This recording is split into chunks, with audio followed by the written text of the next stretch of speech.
Hey everybody, hope you're doing great. I'm going to read from the book of Luke, chapter 10, and I'm going to start over in verse 25. Where a really smart man called the expert of the law comes up to test Jesus. Now, the reason why Jesus was always being tested is because Jesus had some pretty serious claims he was laying out. One of them that he was the God's anointed, the Messiah.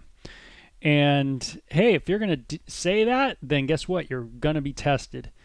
And so Jesus was tested by this law, this expert in the Bible. That's what the lawyer was. He was an expert of biblical texts. And he says, "Teacher, what?"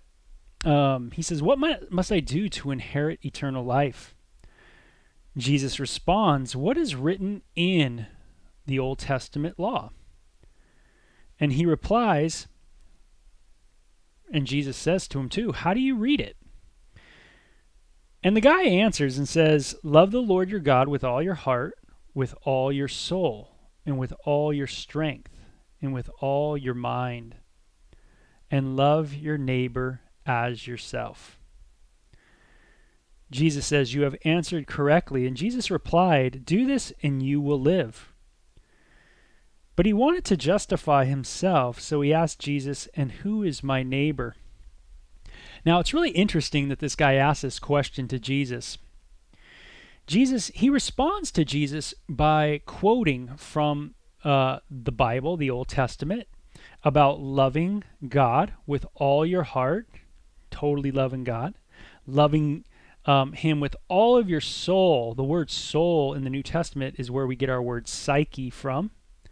And with all your strength and with all of your mind. And he says, and then love your neighbor as yourself. But notice that when he answers his own question by quoting the Bible, there's something that he has in his heart that is gone astray. And that is this idea of who is my neighbor.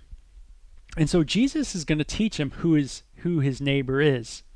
Now you got to understand, for all of human history, humans have been fighting one another.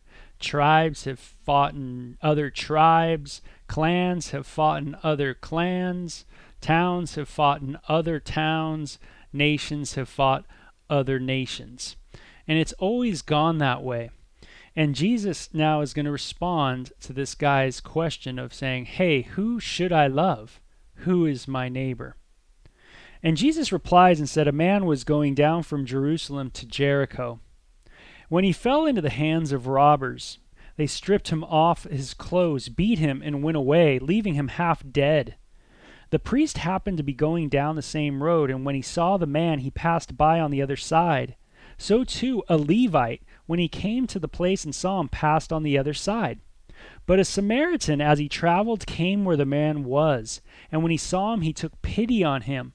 He went to him and bandaged his wounds, pouring in oil and wine. Then he put the man on his donkey, took him to an inn, and took care of him. The next day he took out 2 silver coins and gave them to the innkeeper. And he said, 'Look after him.' He said, 'When I return, I will reimburse you any extra cost, any extra expense that you have.' Which of these 3 do you think was a neighbor to the man who fell into the hand of the robbers? Was it the priest, the religious Jewish man? Was it the Levite, again, another religious Jewish man? No, it was the Samaritan."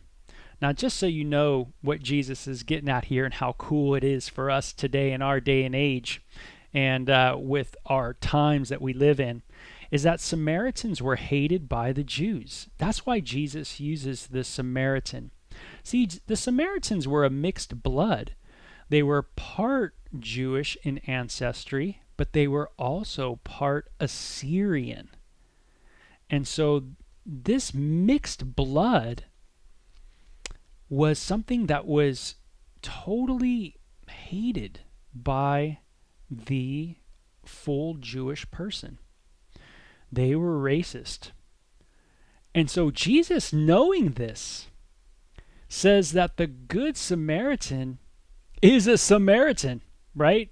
What we know as the Good Samaritan story, the big point is that it's a Samaritan. To the Jew, they would have been like, whoa, the good guy is the Samaritan? And Jesus said, yes. You know, the Samaritan was the guy who loved. And Jesus was getting to the point of that, hey, you got to check your heart. And you say you love God with all your heart, mind, soul, and strength and mind. And you say you love your neighbor as yourself. Then why are you upset at my story? The Samaritan did a good deed. Why would you be upset at me telling you the story that it's the Samaritan that helped the poor guy out? He bandaged his wounds. He put oil and wine on them, remedies, right? Medicine, ancient medicine to fix. He gave his own money to take care. The Samaritan was in the right. And no doubt this got to the heart of the matter of the human being that asked Jesus this question of, who is my neighbor? And so we, always have to ask that question too, is, hey, Jesus, who's my neighbor? And his response is, hey, it's that person. That person that you have an issue with, that's your neighbor. That's the person that you are to go love. And wow, what a message Jesus gives us, right?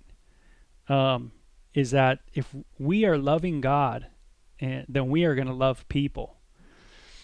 Doesn't matter what clan they're from, what tribe they're from, what tongue they're from, what nation they're from. We are going to love people. And we're going to work on the areas of our life that we need to work on to deal away, to chip away at whatever stuff's in there that we have to get rid of. And so what an amazing story coming from the best teacher ever, Jesus.